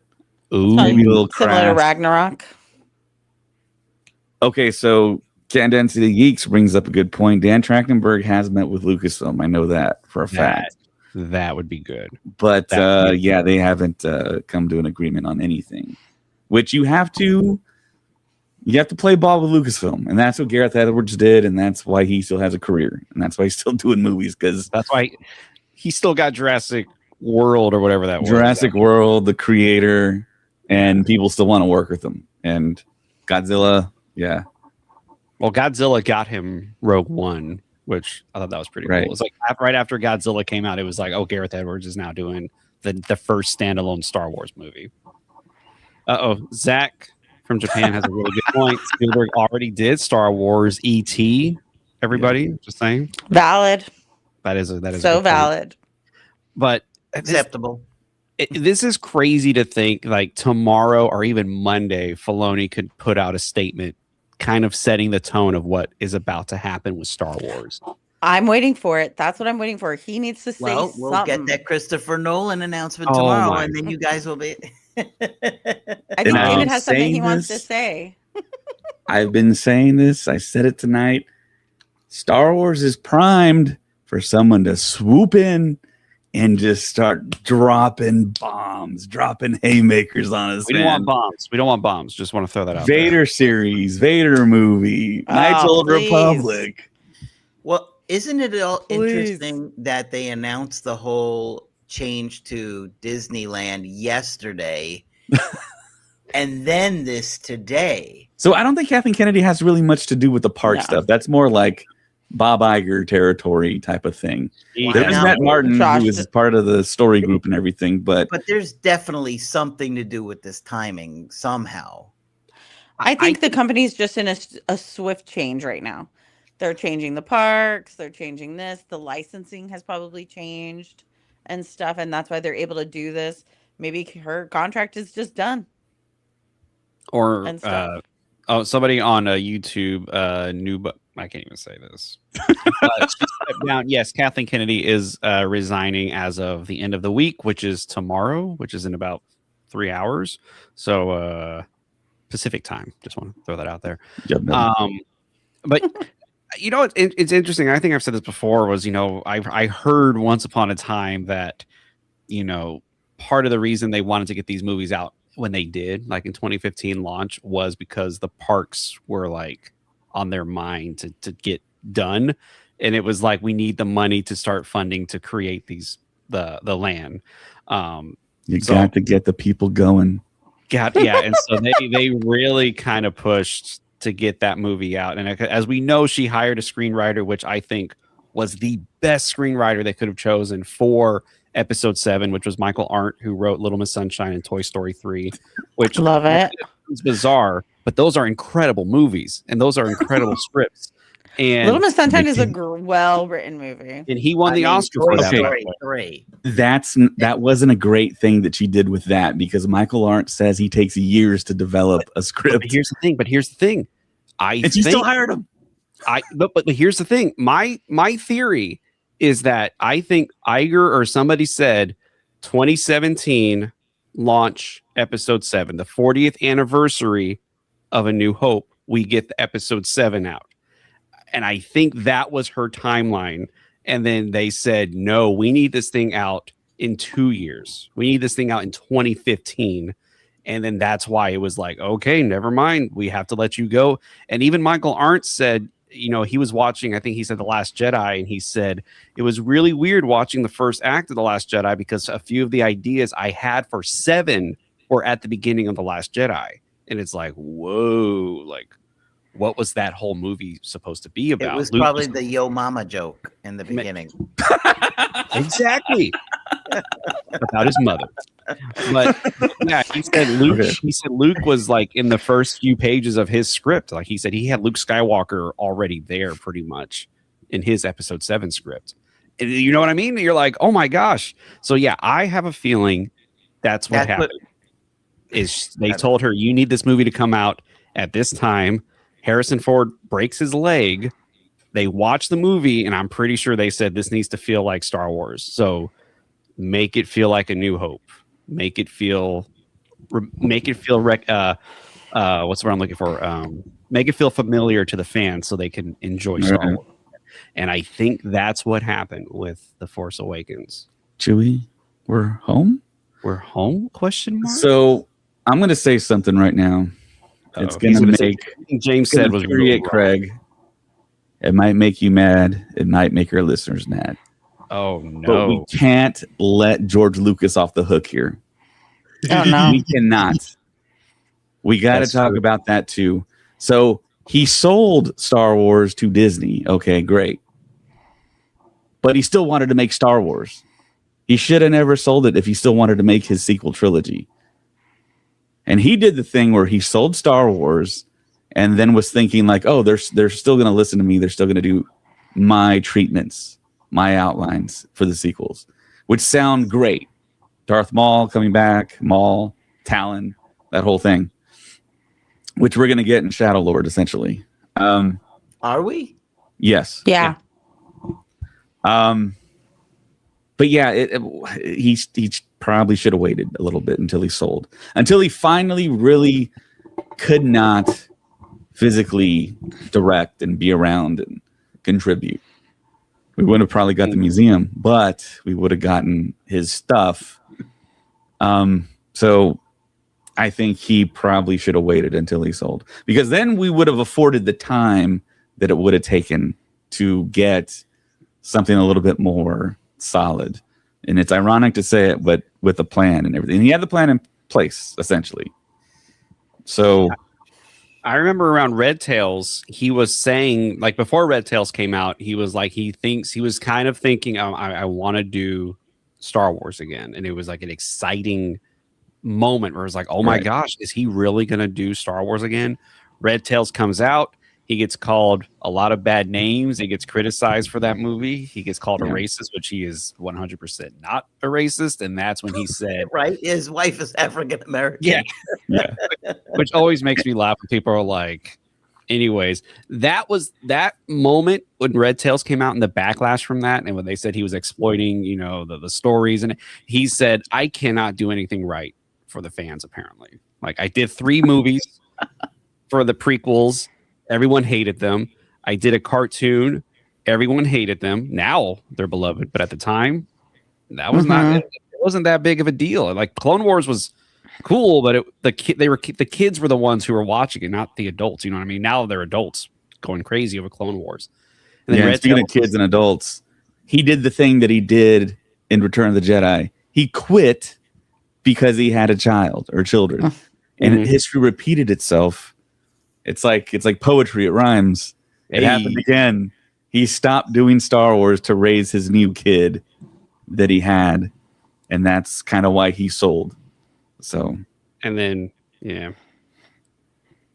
Countdown City says Red Tails is so underrated. It's actually a pretty good movie. But yeah. Oh, yeah. The Clone Wars kids grew up to make YouTube content. The same will happen in the sequel trilogy. That's what I keep telling people. It's like the sequel They're trilogy. already doing it. Yeah, there's people who are huge fans of the sequel trilogy. Some people I know they say this is. Then how come they're not getting AI stories? What do you mean? Have you seen all these amazing AI stories? But they're Yeah, all yeah. Lucasfilm is behind. Lucasfilm, get on track. Huh? I said, yeah, Lucasfilm is behind the fans. The fans are already surpassing the stories of what Lucasfilm. But they're is not doing. about the sequel trilogy. Yeah, they're creating all the Well, if they're content they so wanted for beloved, the where are all original. these storytellers? Right. I haven't seen one AI story around the sequel trilogy characters. You know what I Those thought kids about the don't other work. day? Huh? 'Cause they're still AI kids and live they don't have action. jobs. I'm sorry, Mary. What'd you say? I said it's because those kids that love the sequel trilogy still don't have jobs and they don't know how to work computers. That's the future right there. But It's kind of scary. what if they do AI of Rebels, but live action Rebels? Wouldn't that be awesome? That'd be nuts. That would Isn't be that what cool. Ahsoka season 2 is? Hey, knock it off. Well, that's after the series that we saw. See, So I don't. I'm the crazy guy who thinks we should you're the not. crazy guy, James? I'm the crazy guy apparently. That's a drop right there. seeing the Clone Wars flashback in Ahsoka was cool. It was an episode. It wasn't even the full episode. It I was just know. maybe 10 minutes. Yeah. Here's the thing. That was the was- best. That was a I- mic drop moment there. I was okay with that. I don't need an entire series of live action Clone Wars. Oh, Same I as would have Rebels. loved. I would love that. I but we would already love to have- see we- some. Yeah, Filoni's already stated he's never going to do. So with No. Filoni in charge, it ain't going to happen. We already have it. It's already Unless done. he has a massive change of mind. Yeah, it's like, ooh. And you know, Those are some of the seeing best parts of that season. agreed, 100% agreed. That's it. Just keep it. Yeah, they those just give you a little bit. No, Yep, a little that's taste. it. That's all I want. I remember my opening for the Obi-Wan Kenobi series was like it opens up with Anakin and Obi-Wan. Like I had this idea of them laying down on a rock, looking up at the stars, and you see like the ending of a battle behind them, and they're just talking and having a discussion about whatever. And then it cuts to Obi-Wan waking up in the middle of the night, and it's like he still dreams about Anakin. I and, like, just saw an the- AI story today with Obi-Wan having an. I think I forgot to send it to you, David. Why? I usually where Obi-Wan was having a nightmare and Anakin was like, I want to see my son. Where's my son? And then Anakin slowly starts like turning, like it'll go back to Obi-Wan, and Obi-Wan's like, like See, he doesn't listen know to what the to say. podcast. You see, Creative common sense right there. There's another great one I'm gonna where find you it. see right after he becomes Vader and is in his chamber and he steps out and he's being worked on and the necrotic skin is being scraped off of him and he says no to the morphine and he just takes the pain and walks out and oh my gosh, and he goes back to Mustafar and he's like in a fever dream and he sees Palpatine. They basically recreated that comic where his like limbs are like reattached, his original limbs, but they're like fire and it's amazing. And then he it's really said, incredible. give me I some just sent blueprint. it in the group text so you guys can take a look at it later. Yeah. But it was, sometimes the AI is better than others, but it's still good enough to like, oh, this is cool to watch. I don't know if you've been seeing any of these, James, but they're really good. AI is a Yeah, little and too- it's super controversial, and I mean we understand. But is it? Because a lot of these Yes people are and taking no. like the comic book stories or Shadows of the Empire scenes and things like that. I mean, why is it so controversial? I mean, I don't because think artists aren't getting paid. That's why it's controversial. well, it's not like we can have Mark Hamill do it anyway. You know what I Well, mean? they say get Sebastian Stan, then you can pay the artist. He's an artist. But you know, Sebastian Stan's He's already aging out of it. I'm about to say he's no longer that age we thought he was going to be 10 years. You know what I mean? Like, He was like- prime. man, you know These who are stories Millie, that Millie cannot Bobby be done. Brown. I mean, Millie Bobby unless- Brown was perfect for playing a young Leia. Young Leia. Oh yeah. But now I think she's the same outgrown age it. or older She's than 50 years old now. Carrie Fisher was when she did Star Wars. So yeah. I'm sorry, Craig. You were saying something and I cut you off. I apologize. I don't remember what I was gonna say. Don't say that. I was just thinking about the AI and that. I mean, why is it different than comic books or other stories that are or books that are made and now people are these are creators too, right? YouTube people are creators too. Why is it so bad if they do these things? Yeah.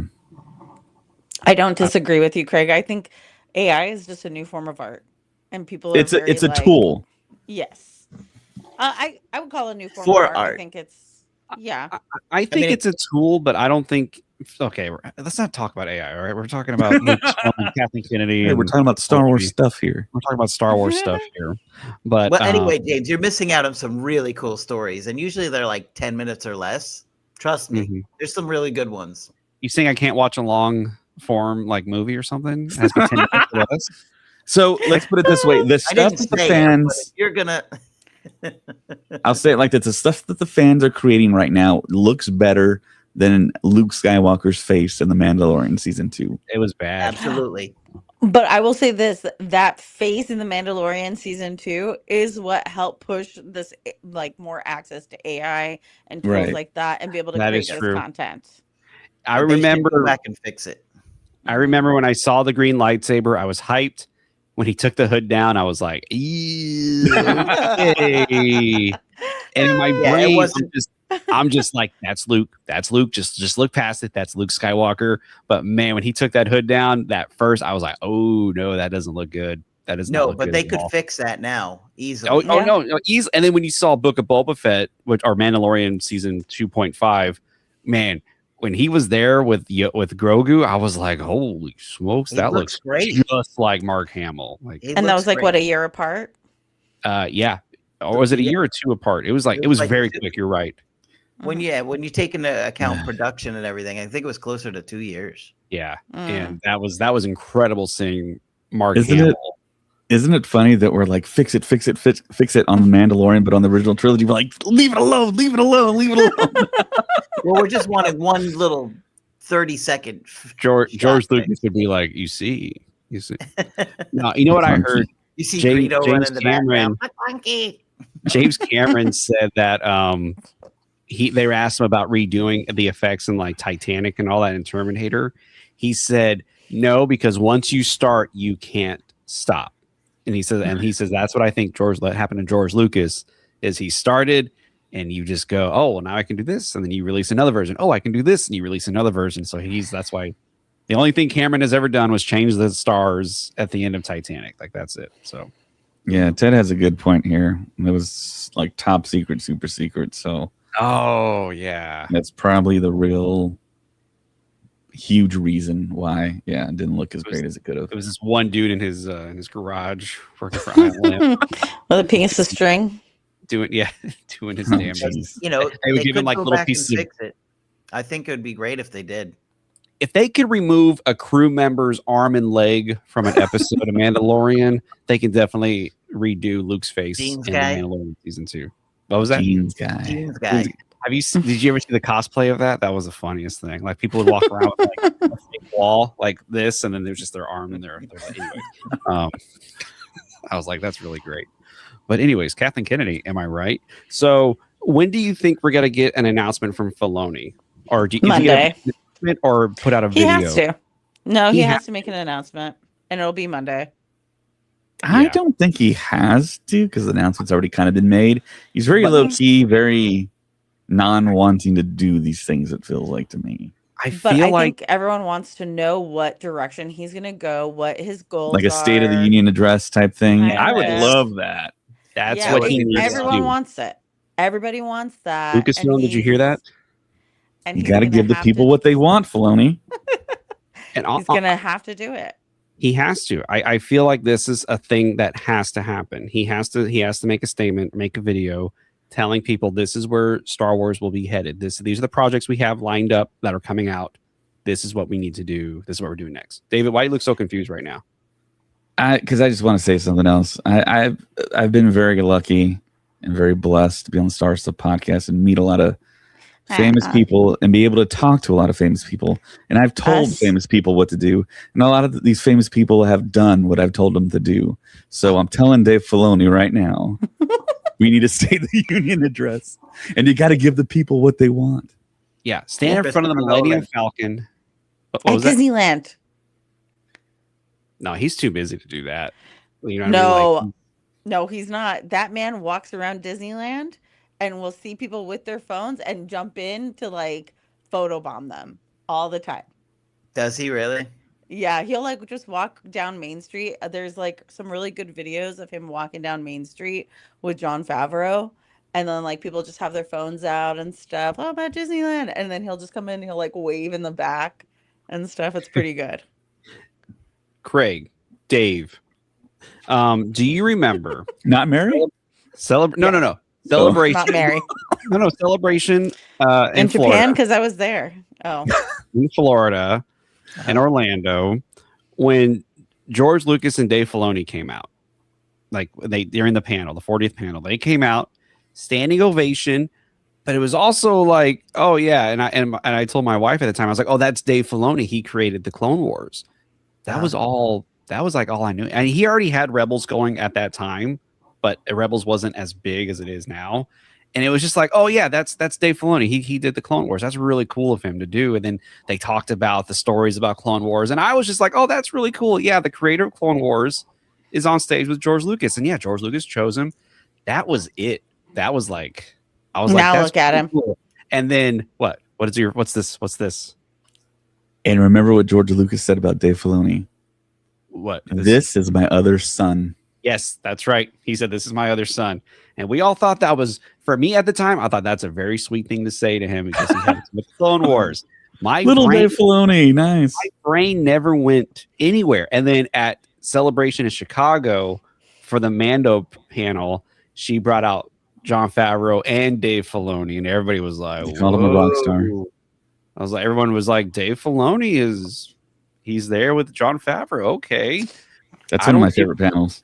I don't think we understood what was about to happen with Dave Filoni, but it's weird to think in 2017, Dave Filoni was the guy who just did Clone Wars and the cartoon. And that was, yeah, he did a really good job with that. But That was less than 10 years ago.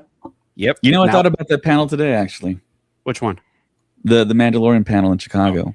It was like Favreau and Filoni didn't have a script, and they just kind of did a podcast. Yep. And brought out Carl Weathers and Pedro and He Gina came out. Carano. Remember Carl Weathers? He's like, I want you. Yeah. I want you. And I was like, And it was genuine, man. He was there and he loved it. He was soaking it in. He was really nice. I met him at MegaCon. He was so nice. Aw. pumped for Star Wars, man. Like he never directed before, and he was like, I'm gonna direct Mandalorian. I'm gonna direct some episodes of Mandalorian. It was like awesome, dude. Gosh. Sad. He was such an underrated actor. Yeah, he was, but Under talked about too. under talked. I'll say that. Yeah. So good in Rocky And The Predator. Predator. and man. Predator, yeah. That's a good And one. Happy Gilmore. And not to mention he was a professional athlete. He played for the He Oakland Raiders. really was great in Happy Gilmore, though. Yeah, he was yeah. incredible at Happy Gilmore. He was so fun. or the character in Arrested Development where he played himself. Oh, yeah. Carl Weathers, the acting teacher. You put it in the soup. You got yourself a good stew going. But anyways, but like I said, Dave Filoni less than 10 years ago for me was just the guy who did Clone Wars. That's all he was. I met him. Now he's at, the co-president. And He was the Star least Wars famous Weekend. person in that panel. That is 100% accurate. Now he's maybe the most famous in our circle. Co-president Maybe not of publicly yet. Lucasfilms. What was that? And he loves our Co-president of show. Lucasfilm. He does love our show. Dave Filoni does love the Star Wars Stuff podcast. Do you think that was really Dave Filoni when we get the comments from Star Wars official account that pumps in? No. No. Obviously, yes. You know what I remember was that at one of those celebrations. I forget who the person on the stage was. He was like, He goes, let me ask everyone a question. If you see a guy walking around in like a cowboy hat on the show floor, are you a little like a double take? You're like, is that really Dave Filoni? You wouldn't believe how many like cowboy hats I saw, and I'm just like, is that Dave Filoni? Is that I don't know. I remember that cowboy hat used to annoy me. I was like, why is he wearing that? I thought it was he's from Pittsburgh. Yeah, I was like, that's a dumb look for a guy. Why is he wearing that? That's so weird. And then who knew, man? Who knew? Co-president of Lucasfilm. There he is. Well, let's see what he does. I'm excited to see what he does. All eyes are on him. I think one of the things that we don't really know in defense of Kathleen Kennedy is how much pressure she was getting from the suits and the executives trying to coerce her to do this or force her to do that. We don't know what that was like for her behind the scenes. But I'm willing to bet she's probably really trying to help Dave with that, understanding like how he's going to have a lot of pressure in different ways. But that's why he has his other co-president. Yeah. I don't know how to pronounce her name. Linwin is going to take all the brunt of all the behind the scenes. He doesn't want to deal with that. Yeah, he's just all of that story. This. I wonder if it was like, hey, we want you to be president of Lucasfilm. And he's like, I don't want to deal with the business side. Find someone else to deal with that. And then I'll take care of the creative. Like split the role in two. That's the only way I'll do it. Do you think with Kathleen Kennedy, it was her trying to please everyone? Or do you think it was something else? Or was it the fact that she wasn't like a hardcore fan and knew all the stories and the comics and everything?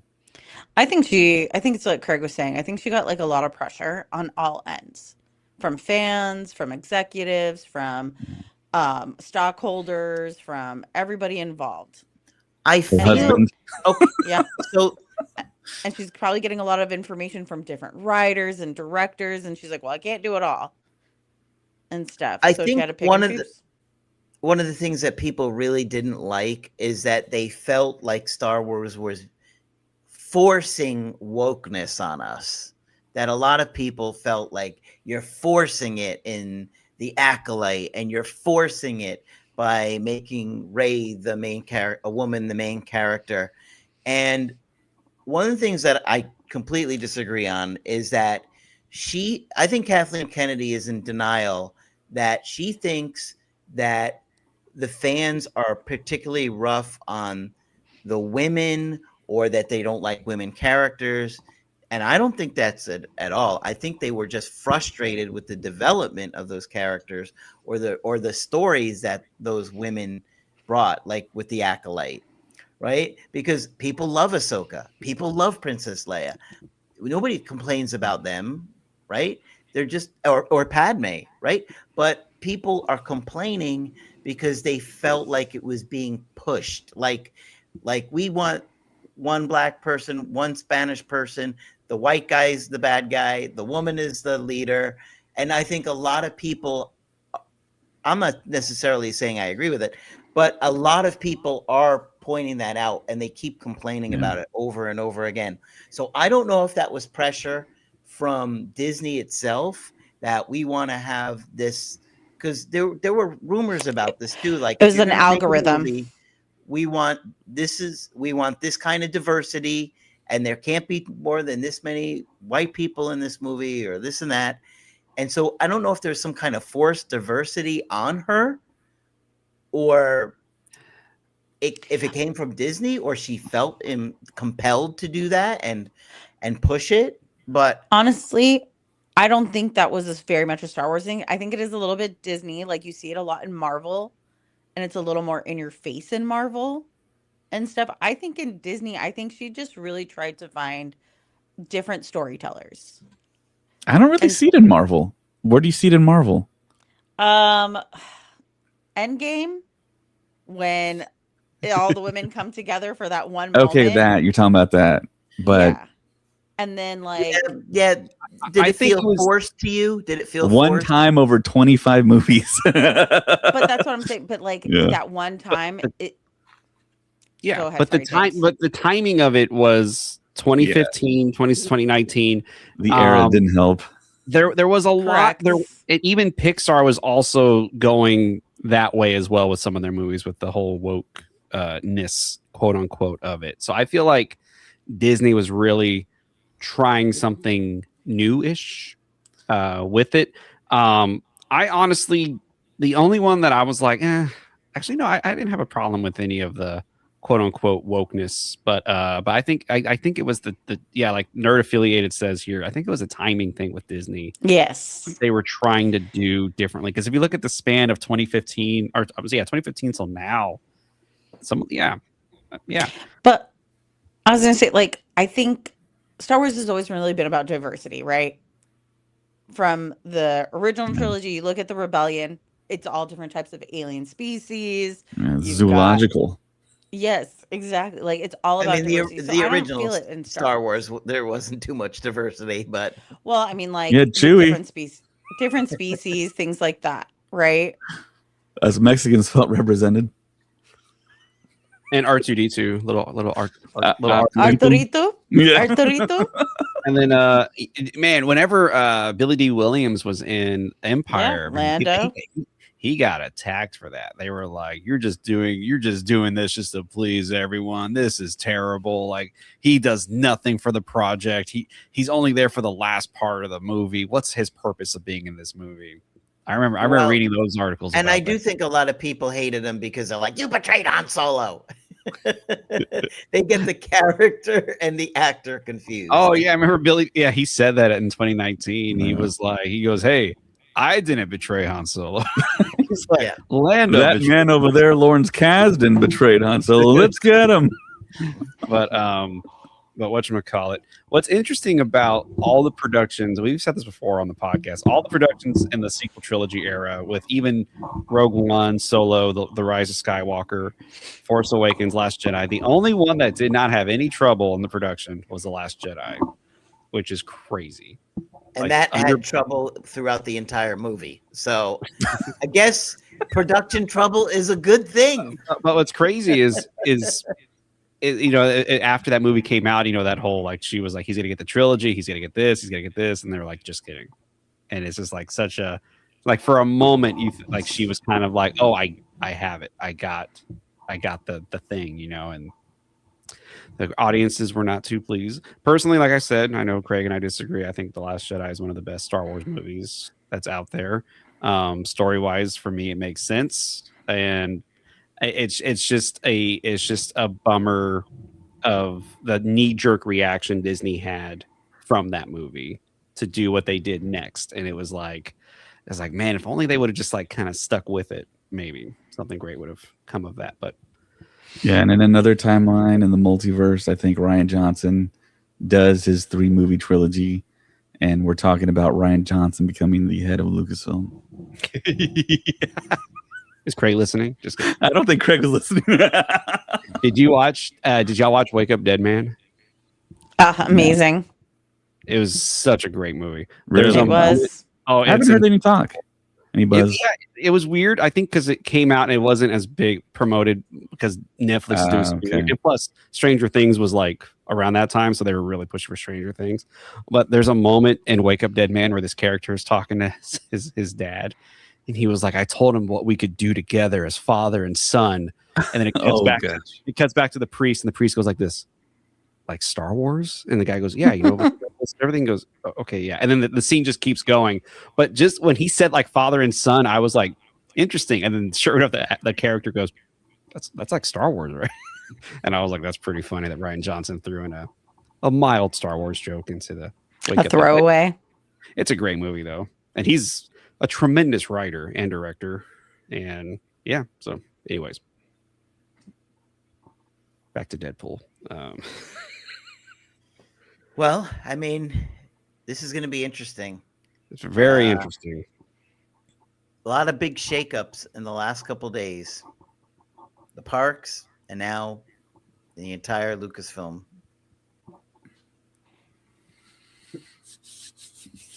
So we'll see what Filoni does. So Mary and James are promising an announcement Monday, so I'll be waiting at 9 a.m. I was like, what am I announcing Monday? What am I announcing? Wait, what am I announcing? You said Dave that Filoni's going to Filoni's come out and gonna do a announce State of the something Union. today. I thought you said we're going to be announcing something. Okay, I was No, really no. confused. Well, you made the announcement. There's going to be an announcement. Yeah, I made the announcement That's that our there is going to be an prediction. announcement. Yeah, that's my prediction. Is Filoni will be saying something to us fans, State of the Union style. Countdown City Geeks says so. Filoni can just do about anything he wants, right? How about having George co-write or produce a new project? Man, I Ugh. cannot see George Lucas coming back No in that way. capacity. No way at all. I He's too could, busy with the museum now. yeah. That quote from Ron Howard about Solo was really interesting when he walked up to George Lucas and said, "Hey, they asked me to do Solo. Should I do it?" And he was like, "I told them to call you first. Like you were my first choice for that." He was like, I told them to call you first, like meaning when it was announced you should be able to do it. But also that quote made it. I'm kind of rephrasing it, but it also made it sound like he was like, I told them to call you like way before, also for other things. But Probably. Have you seen Ron Howard acting in the studio? what no? So Ron Howard is in Seth Rogen's The Studio Show on Apple that Plus. show. Yeah. The studio. Okay. And it's like, is he playing himself right now? Because he's like super cool if he's playing himself. Very like very upfront, very like communicative and articulate. And I was like, wow, is this how he is like on the set and directing? Sounds That's like a pretty good dude. That's what Bryce said. Okay. said Okay. the way Cool. she Yeah, learned that was him. He wasn't acting, and of course, he's a famous child actor and was in Happy Days and all that stuff. And a Yeah. damn Aw. good director. You know what I mean? Like not just Well, like yeah, director, he's got an Oscar. but a great. I watch The Grinch every year. I don't care what you say. That's a great movie. I don't care if it's a Christmas movie. It's a great movie. Anyways, Did Do he you watch direct it outside of The Grinch? Christmas? I didn't know that. Yeah. he directed the Grinch with Jim Carrey. I did not know that. Mm-hmm. All right. Yep. That's why his brother's in there. Oh, fun fact: Clint Howard said that when they were doing Solo, when they came up with this character, when they were writing it with Ron Howard, Kathleen Kennedy said, "Hey, Clint could play that person," and he was like, "Yeah, he could," because she knows you put him in all your movies. So, oh yeah, Clint could play that guy. And he was like, "Yeah, he could." So, anyways, yeah, Ron Howard directed that one, Cinderella Man, and A Beautiful Mind, and Solo. Anyways, Well, the response overall seems extremely positive yes. with the change. So Yeah, everyone's on board with this. I don't agree with the whole like, yay, she's gone thing. I'm like, don't say that part because technically she's not gone. She's still going to be producing. But as for the head of Lucasfilm, she's no longer going to be. Like, how do you properly say that? It's not really a demotion. She just, I think she's retiring from that position. Yeah, and she's got to go doing what she loves to do, which is produce. So it's like she was born to do that. She was. And you look at her resume. Yeah, she's an incredible producer. I think that's what worries me about Dave. Like Dave is made to like do the storytelling piece and stuff. He's made to be like creative and draw and write and all that. And she's meant to be a producer and stuff. So. Now she's not meant to be a president, and I don't know if he's meant to be a co-president. I think this will break him. Well, like I said, I don't think he's really gonna be doing co-president duties. But because like, how much time does he get to write and draw now, versus look over everyone else's stuff? He can doodle during the meeting still, during the investor calls. Are you listening? Hold on. It's gonna be like that one scene from The Social Network where he pulls up the pad and it's like nothing but doodles. Just doodles. Hold on, I gotta look at this. He's supposed to be taking notes and it's just doodles. Yeah, I'm still wondering how this is going to go. Hold on, somebody wrote something here on. I think if I got to make that meme right away because someone's gonna steal it and do it. You do. You have to do that one and post it tomorrow. Dave Filoni and Dave Filoni at the next investor call. Gosh, I'm gonna stay up late tonight. Do that. I think if anybody could get George back, it would be Dave. But yes, I think the problem is I'm sure George was not happy with that sequel trilogy because we have hardly heard a word out of him about it. He has said very little about those movies. He said But- something about The Last Jedi. Do you remember? What was it? It was He interesting. said it was very well made.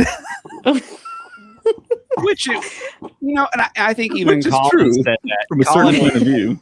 He was like, hate the movie. He goes, but it's one of the most gorgeous Star Wars movies you've ever seen. And I was like, that is very Aw. true. It's visually, it's absolutely stunning.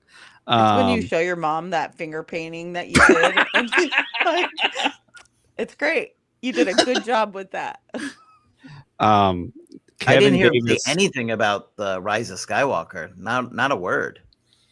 Well, to be fair, he hasn't said anything about Mando or, He was on set with Grogu. yeah. That's But true. did he say anything about it though? And he Said it was cradled like Grogu. I'm like your No, the grandfather or babies. something. Remember? Yeah.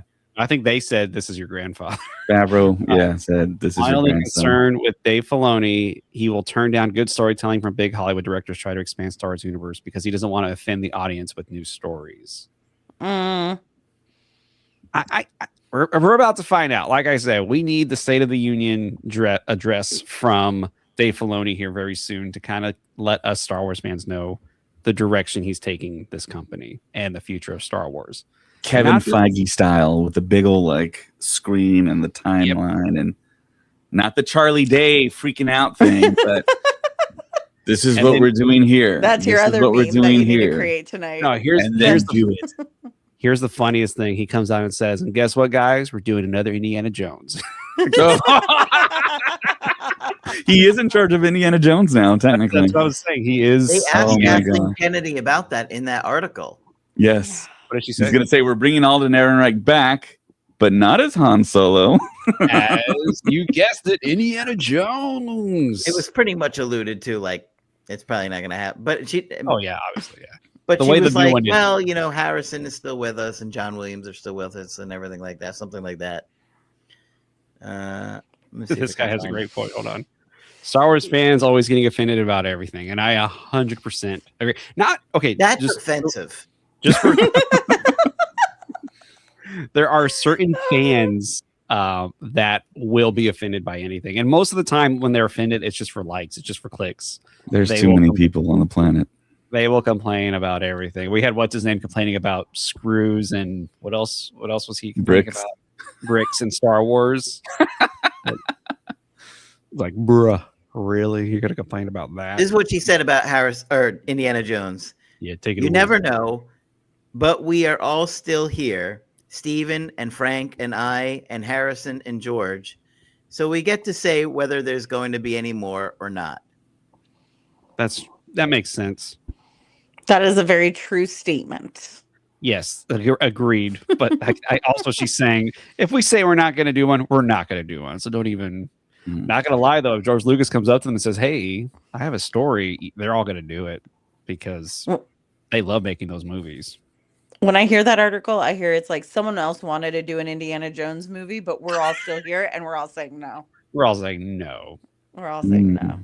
It's crazy. Right after Last Crusade, even though they rode off into the sunset, they were already like, "Let's do another one." Yeah, let's do it. Like they didn't even think. Everyone was like, "Oh, Last Crusade, that's the last one." No, they were already thinking of another. That's Indiana where they Jones should have movie. ended it. Yeah. Frank Darabont wrote one. Crystal and then- Skull was what? Hey, Crystal George Skull Lucas. is my favorite. Crystal. What? Okay, no joke. That No joke. scene- No that- joke. Okay, you want to talk about offensive? Oh, His gosh. scene with Shia Oh LaBeouf God, here we swinging go. in the jungle with the monkeys. That was offensive. That was To The way- who? The way And you he- said it they're was the monkeys. offensive. That Okay, was offensive, Greg. that was offensive, Craig. it was so Zookeepers? offensive I mean, that. I'm not gonna lie. I'm with Mary. Look, she had to turn off her mic because she's laughing so hard. Indiana Jones and the Kingdom of the Crystal Skull was the most fun I had watching a movie in the theaters. That was a lot of fun watching that movie. Not gonna lie. Craig, I can't. The way you jumped in so fast. Yeah, you were. Oh my God, Mary. He was so That's mad about it. good. The That monkeys was. were horrible. Gosh, you said it again. Yes. Oh man. Did Oh you my people see God. this scene? It's so bad. So we're gonna Oh. blame George Lucas and Steven Spielberg, Frank Marshall, and Kathleen God. Kennedy. How did Steven Spielberg see that and say that's got to stay in the movie? I just don't understand it. The same so reason cute. he was like, I don't want to do aliens, and Lucas was like, okay, they're not going to be aliens. They're The going to look like Predators. aliens, but they're not. It's like, what are they? No, he says they're going to be interdimensional beings. And Steven Spielberg was And then like, of course, okay, I like that. What do they look like? He goes, aliens. and then Elijah Wood chimes in. How are we supposed to know? How are we supposed to know that? How are we supposed to know that? But John Hurt does say interdimensional beings. I'm just want to throw that out there. They do call Oh Lord. interdimensional beings. They're not real Martians. While everyone was paying attention to Harrison Ford as Indiana Jones for the last time. And on that note, Is that And on really that your note- favorite? No, it's not my favorite. It was just I had a he's lot of fun asking watching me. it. Oh, sure. Mari I said said it was her my favorite. favorite. That's your favorite, really? Yeah. I'm controversial though. I do enjoy Temple of Doom more than Raiders. Raiders of the Lost Ark. You Yeah. managed to perplex James there. Mary. I do enjoy Temple of Doom a lot. That's my favorite Indiana Jones. What? No, oh, Craig wasn't on the pod that one time we were talking about like the movies that are most hated. And you guys were like, I was like, I thought everyone likes Godfather 3. And you guys Oh. flipped out. James Yeah. levitated. No, like I said, I enjoy the third movie, but when you have Godfather and Godfather Part Oh, 2, God. you know what I mean? There's really no comparison with those two. Mary, you can't mention Titanic or Godfather and James. Or I'm what watching the what's other one? No, there's another one. Or the Titanic. monkeys around Craig. I'm watching these monkeys. I can't. Why would you bring them up? Jaws. Jaws is the other one I can't mention. Or it turns Hey, into Jaws a is a 4-hour great movie. podcast. A Knock it 4-hour off. podcast. There's my film strip of Titanic right here. Let's see if you can see. Craig. I really hope you guys are watching this. James always has them on hand. I do. It's great. It's cool. All right. I had a really nice friend who said, I'm going to get you this thing of Titanic film strips. And I said, thank you. That is really sweet. So, yeah. No. And on that note, And on I that hope you note, guys all had a everybody, great time. I think we have to cut this off. Everybody, thank you My so glasses are fogging up, James. Thank you so much for listening to the podcast. Stay tuned for that We're so address sorry. on Stay Monday. tuned for that Christopher Nolan announcement tomorrow. Yes. Okay, so tomorrow, Craig is saying tomorrow. Mary and I are saying Monday. Dave, From what Dave Dave Filoni. says never. From Dave to I'll be- Dave, never. I'll be at Disneyland tomorrow. If you guys see me at Disneyland, come say hello to me. And Yeah, I What will if, see Dave what if Filoni Dave there Filoni making walks his up to you announcement. and be like, "Great podcast last night." Ugh. I would be like, "Thank you, Dave." Would your soul leave your and Craig body? Say hello. No. What if he I said would- to you, I would say, "Is "Can it we take a really picture?" Crystal Skull?" And I'd be yes. like, he's gonna be like, "Do you want to go to my at-home theater and watch Crystal Skull?" And I'm gonna be like, "Yes, sir. What type of popcorn do you have?" That's the conversation Oh that my will happen. goodness. that's a good person. And he's like, Yeah. surprise, we're not watching Crystal Skull, we're watching Maul Shadow Lord. You're the first person in the world. I could die happy. And then he's going to turn you, he's going to be like, you don't have a podcast or anything where you can spoil all this, do you? and I'm gonna say, "No, You'll be sir, I like, do no, not." No, sir. Oh, no Oh. one Listen. listens. And then I'll just with my phone very slowly. Nobody listens to it. Nobody listens to our podcast. What are you talking about? I just want to show this off. How many people are listening right now? Right Including now, the four of us. I mean, who really knows? I mean, two. Just kidding. on StreamYard, it says 24. On Instagram, it says Okay. 12,000. Who knows? We could have 12,000 on Instagram, but everybody, thank you so much for listening. Check us on Instagram. Check us out on Instagram at Star Wars Stuff Pod. Right? Is that Ooh, Instagram? All David, from that's memory. what David, do you have to put the thing up? There you go. Okay, there we go. Yeah, check us out on Instagram at Star Wars Stuff Pod. We've been a little more active on Instagram, so please go give us a follow and interact with us as well. We have two Facebook groups, or I'm sorry, we have Stuff Pod on X, formerly known as Twitter. also a Facebook group and a Facebook page, Star Wars Stuff Group, Star Wars Stuff Podcast page. We like to post all the latest breaking news and everything. Blue Sky, Star Wars Stuff at bluesky.social. Threads, Star Wars Stuff Pod. I think Dave is having a great time with this. And also, if you want to support us on Patreon, please look us up at Star Wars Stuff Podcast 2187. If you want to support us, and you get some pretty cool things, get some episodes, and sometimes you get David and I just hanging out. I don't know why I keep calling you Dave, but anyway, I've never Because his name is Dave. I never called you Dave a day in my life. But anyways, yeah, sometimes David and I get on and we just talk about movies and Star Wars. Mariana and Zach are doing the book review. What? Why'd you do Just that? calling everyone by different names now. Mary's doing a book review with Zachary. I'm just kidding. Zachariah. Zachariah. And yeah, check them out there. And also TikTok, search Star Wars Stuff Pod. And if you want to email us, Star Wars Stuff Podcast at gmail.com. You're emailing the David. big one. What's the big Here's one? the big one.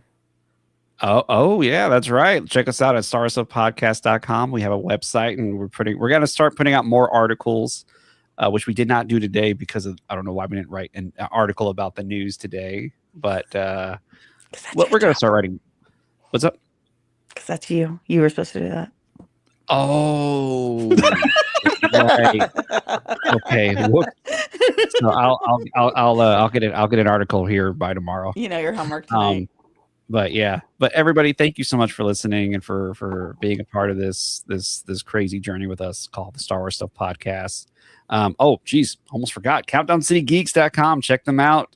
They're amazing. There's a lot of great fandom there for any type of fandom. If you want to check out, just anything, they got you covered there at Countdown City Geeks, and they're great. What else did I forget, David? Legion Sabers. Patreon. We did Legion Sabers at the top of the show. I already said Patreon because I called you Mariana. Zachariah. But yes, once again, everybody, thank you so much for. Okay, you asked for more, right? I have to say no. Okay, you say that then. Yeah, Rebel Scum Conventions with an S.com. We will be there in Frisco, Texas, with Giancarlo Esposito, Jonas Swatomo. Trying to remember everyone that's going. Can you tell us about that on the spot? Yeah. It's the third convention ever for Rebel Scum Con. It's a lot like a celebration, and it just kind of started. And it's in Texas. And you'll see me and James and Mary and Craig, hopefully. Well, I'll be at SpaceCon. Yeah, we're all going to be at SpaceCon. It's going to be really exciting. SpaceConSA.com. Woohoo! Man, we've got a lot of conventions this year. Yeah, we do. This is the most conventions the Star Wars Stuff Podcast has done. So this is exciting. I'm excited. So yeah, if you're at any of those cities, any conventions, check us out. Yep, Countdown City Geeks. What's up? All right, everybody. Thank you all so much for listening. On behalf of David, Craig 5, and Mary, I'm James. And may the Force be with you always. This is the way. I have spoken. Stop moving your microphone. I have friends everywhere. What have you become? We go to cons everywhere. Amoxicillin. What? Spell socks. Spell socks, James. No. Crystal skull and monkeys. All right, cut it off. We're losing. Thank y'all so much for listening. Pew, pew, pew. Spell socks, James. We're waiting. Oh, dear God. Are you serious? Okay, I'm going to do it right now. You ready? Y'all ready? I'm going to say it. Ready? Ready?